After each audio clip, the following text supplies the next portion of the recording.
नमस्कार, हमारे चैनल में आपका स्वागत है। मैं हूं रामचंद्र मौर्य। साथियों, आज 26 अप्रैल को 88 सीटों पर मतदान संपन्न हो गया, लेकिन 19 अप्रैल की तरह आज भी निराशाजनक रहा मतदान प्रतिशत। उत्तर प्रदेश में 2014 और 2019 की अपेक्षा कम मतदान हुआ है। सिर्फ उत्तर प्रदेश ही नहीं बल्कि पूरे देश में के 13 राज्यों में जहां जहां चुनाव हुआ है, हर जगह बंगाल को छोड़ करके, त्रिपुरा को छोड़ करके हर जगह कम मत प्रतिशत मतदान हुआ है। उत्तर प्रदेश में 2014 में 62% और 2019 में 63% मतदान हुआ था। सीधे 6% की कमी आई है 2024 के चुनाव में। इसी तरह राजस्थान में 2014 में 64% और 2019 में 68% मतदान हुआ था। 4% की कमी राजस्थान में भी आई है। मध्य प्रदेश में 57% और 69 यानी 69% मतदान हुआ था 2014-2019 में। वह घट करके 60% हो गया है 2024 में। पश्चिम बंगाल में सिर्फ 1% की कमी हुई है, लेकिन कमी वहाँ भी दर्ज की गई है। राजस्थान में जिस तरह से कमी हुई है और राजस्थान के सभी सीटों पर चुनाव संपन्न होने के बाद अब जो कयास लगाए जा रहे हैं, उससे यही लग रहा है कि यहाँ 50-50 का खेला होने वाला है। 2024 और 2019 और 2014 में यहाँ भारतीय जनता पार्टी स्वीप कर गई थी। 25 की 25 सीटें उसे मिली थी, लेकिन 2024 का नज़ारा बदल गया है। महाराष्ट्र में 2014 में 62% और इस बार 56%। क्या साबित करता है कितना बड़ा अंतर है। और महाराष्ट्र में जिस तरह से शिवसेना को तोड़कर, एनसीपी को तोड़कर गंध मचाया था प्रधानमंत्री नरेंद्र मोदी, अमित शाह ने, उसका असर देखने को मिल रहा है। और शिवसेना उद्धव ठाकरे को बढ़त मिल रही है, यहाँ तक कि कांग्रेस और एनसीपी को भी बढ़त मिल रही है। शिवसेना और भारतीय जनता पार्टी को जितनी सीटें 2019 में मिली थी, उससे कहीं ज़्यादा सीटों पर महाविकास अघाड़ी अपना कब्जा जमाने जा रहा है, ऐसा कहना है वहाँ के विश्लेषकों का। तो 7 चरण में चुनाव होने हैं। 2 चरण संपन्न हो गए, 5 चरण बाकी हैं। और इन 2 चरण के चुनाव में जिस तरह से प्रधानमंत्री नरेंद्र मोदी को उम्मीद थी कि राम मंदिर का मुद्दा, CAA का मुद्दा और उनका 80 करोड़ गरीबों को भोजन देने का मामला इतना आगे बढ़ जाएगा कि उनकी जीत सुनिश्चित हो जाएगी, लेकिन 80 करोड़ लोगों का राशन भी नहीं काम आया, राम मंदिर का मुद्दा भी नहीं काम आया, प्रधानमंत्री नरेंद्र मोदी का कोई भी मुद्दा काम नहीं आया। और आहट मिल रही है कि जिस तरह से 2 चरणों के चुनाव में प्रधानमंत्री नरेंद्र मोदी की हार हुई है, यह आगे भी जारी रहेगा। बाकी 5 चरणों के चुनाव पर भी इसका असर देखने को मिलेगा। कितना भी प्रधानमंत्री नरेंद्र मोदी हेट स्पीच दे ले,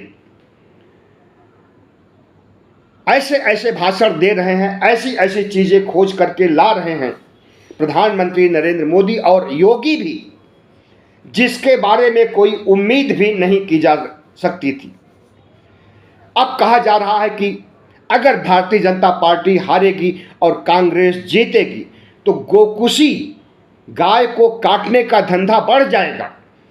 कांग्रेस गाय कटवाएगी मुसलमानों से, और गाय जो कि एक धार्मिक पशु है, उसका कत्लेआम बढ़ जाएगा। गाय खुशी क्या आज नहीं हो रही है? और जितने भी गाय को काटने वाली बड़ी कंपनियां हैं, क्या उसके मालिक हिंदू नहीं हैं? और जितने भी एक्सपोर्टर मांस के हैं, क्या वे हिंदू नहीं हैं? और आज दुनिया में सबसे ज़्यादा बीफ और मांस सप्लाई किया जा रहा है तो भारत से किया जा रहा है, और उसमें गाय मांस भी शामिल होता है। तो गाय मांस को मुद्दा इसलिए बनाया जा रहा है कि ध्रुवीकरण किया जाए, 80-20 का खेला किया जाए, लेकिन इसका भी कोई असर नहीं दिखाई दे रहा है।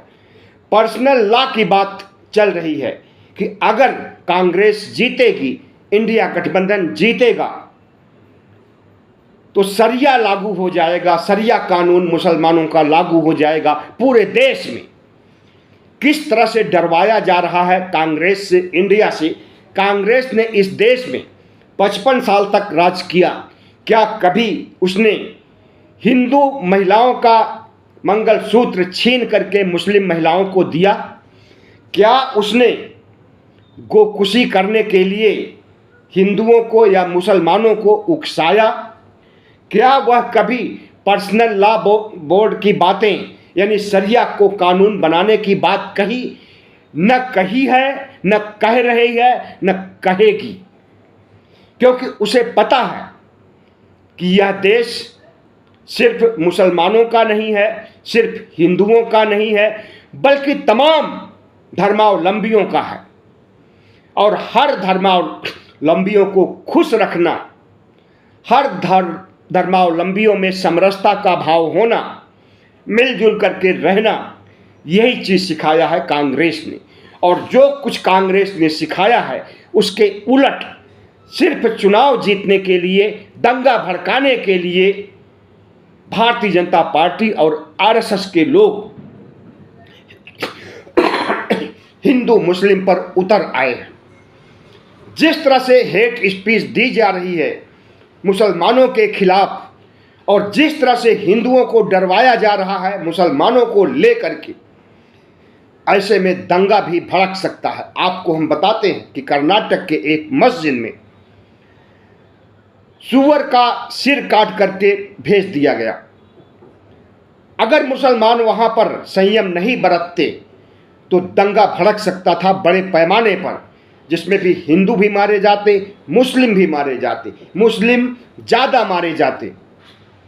लेकिन मुसलमानों ने संयम का परिचय दिया और इनके नफरती भाषण, नफरती कार्यों का कोई असर नहीं हुआ और कोई दंगा नहीं भड़का।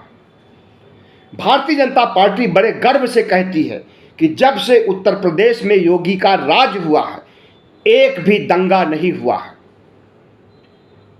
लेकिन ये सरासर गलत है। मुसलमानों के खिलाफ जितना हेट स्पीच योगी राज में दी गई है, उतना हेट स्पीच कभी नहीं दी गई। और जहां तक दंगे की बात है, तो दंगा कौन करता था?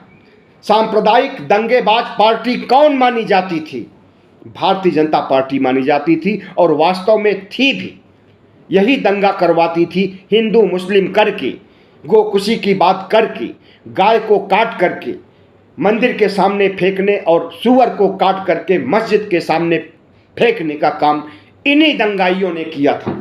इसीलिए दंगे हुआ करते थे। लेकिन सौभाग्य कहें या दुर्भाग्य कहें कि ये सत्ता में आ गए, और जब सत्ता में आ गए तो अपनी बदनामी कतई नहीं चाहते हैं, इसलिए दंगे बंद हो गए।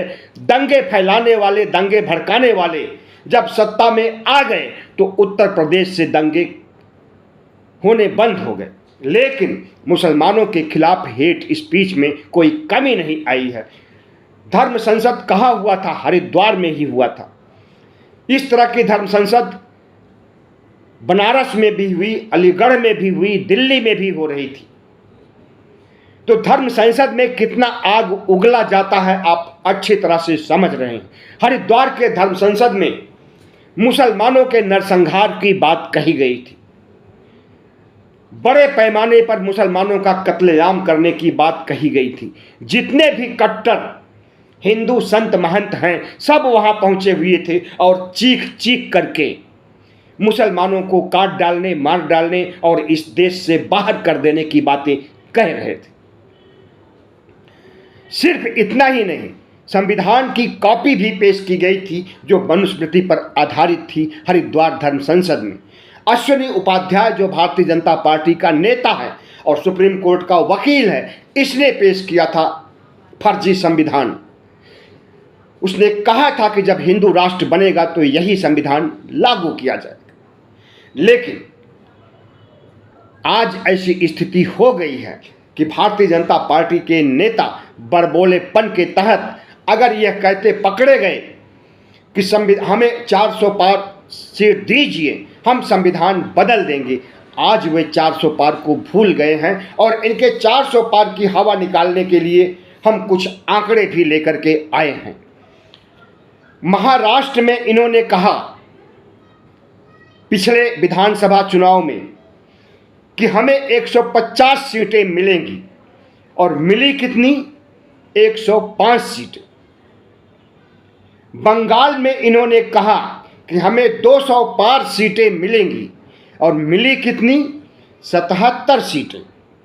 हरियाणा में इन्होंने कहा कि हम 75 पार सीटें लाएंगे और मिली कितनी? 40 सीटें। उड़ीसा में भारतीय जनता पार्टी ने कहा कि हमें 121 सीटें मिलेंगी और मिली कितनी? 20। सीधे 101 कम हो गई।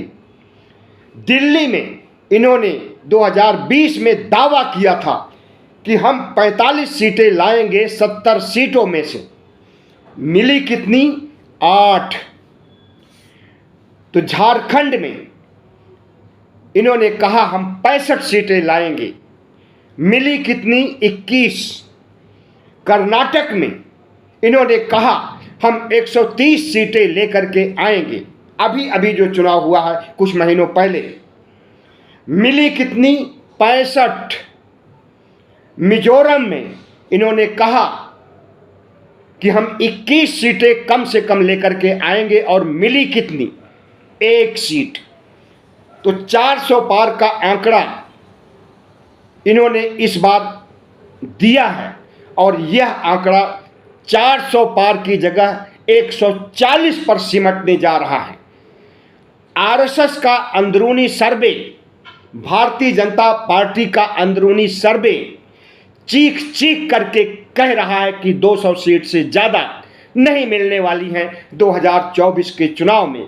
राहुल गांधी जब इंडिया गठबंधन की दिल्ली में रैली थी रामलीला मैदान में, तब कहा था कि भारतीय जनता पार्टी और एनडीए की 180 सीटें आने वाली हैं।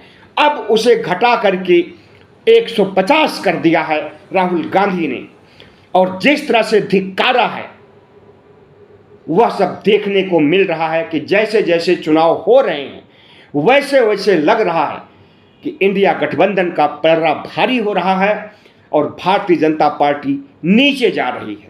इंडिया गठबंधन आकाश की ओर जा रहा है और भारतीय जनता पार्टी आकाश से नीचे आ रही है, जमीन पर आ रही।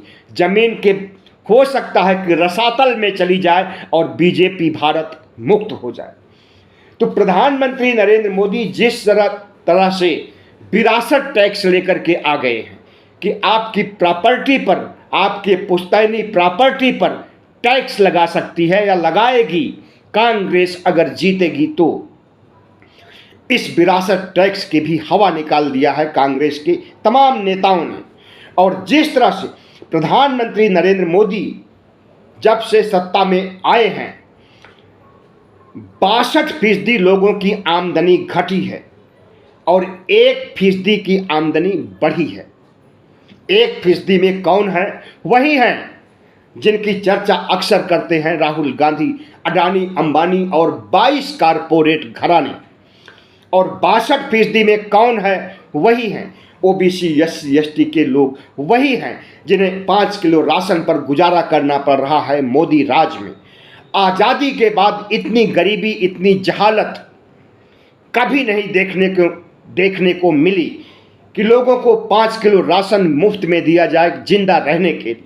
और वह स्थिति इन 10 सालों में प्रधानमंत्री नरेंद्र मोदी के राज में देखने को मिल रही है। और जब राहुल गांधी ने कहा कि प्रत्येक महिलाओं को हम लखपति बनाने जा रहे हैं, प्रत्येक बेरोजगार को हम स्टाइपेंड देने जा रहे हैं। स्टाइपेंड का मतलब ट्रेनिंग करते हुए पैसे देना, या यूं कहें कि वेतन देना, स्टाइपेंड उसी को कहा जाता है। और जिस तरह से 30 लाख से ज़्यादा सरकारी नौकरियां जो कि खाली हैं केंद्र सरकार में, राज्य सरकारों में, उनकी भर्ती नहीं की जा रही है, रोक लगा दिया है डबल इंजन के राज्यों ने और नरेंद्र मोदी ने कि अगर भर्ती की जाएगी तो वेतन देना पड़ेगा और वेतन देने के लिए पैसे नहीं हैं। प्रधानमंत्री नरेंद्र मोदी के पास अपनी पार्टी में फंड जमा करवाने के लिए, चंदा जमा करवाने के लिए बहुत पैसे हैं, अकूत पैसे हैं, और हफ्ता वसूली करके, चाबुक लगा करके पैसे उगाही करती हैं। लेकिन इस देश के बेरोजगारों को स्टाइपेंड देने के लिए, बेरोजगारी भत्ता देने के लिए, इस देश की महिलाओं को की सहायता करने के लिए उनके पास कोई भी रोड मैप नहीं है। किसानों को 6,000 रुपये सालाना दे करके प्रधानमंत्री नरेंद्र मोदी अपनी पीठ थपथपा रहे हैं, लेकिन 80 करोड़ लोग जिन्हें कि 5 किलो राशन दिया जा रहा है, अगर उनके घर की महिलाओं को 1-1 लाख रुपए हर साल देने की घोषणा राहुल गांधी कर रहे हैं और इस घोषणा की पहुंच जमीनी स्तर पर, ग्रामीण कस्बाई स्तर तक पहुंच चुकी है, तो समझ लीजिए कि बहुत बड़ा खेला होने वाला है। और भारतीय जनता पार्टी का चाल चरित्र, चेहरा, उसका लूट, सब कुछ उजागर हो चुका है। और प्रधानमंत्री नरेंद्र मोदी इस चीज को देख रहे हैं, समझ रहे हैं, और उन्हें भी आहट मिल रही है कि वो हार रहे हैं, तो अब हिंदू मुस्लिम करके चुनाव जीतना चाहते हैं। लेकिन अब बाजी उनके हाथ से निकल चुकी है। कितना भी हिंदू मुस्लिम किए, 19 तारीख से लेकर के आज तक 6 दिन तक कोई असर नहीं पड़ा आज के चुनाव पर।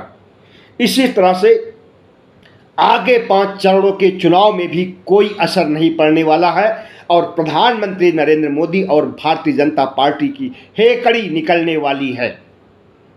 बहुत बहुत धन्यवाद। हमारे चैनल को सब्सक्राइब कीजिएगा, लाइक कीजिएगा और शेयर कीजिएगा।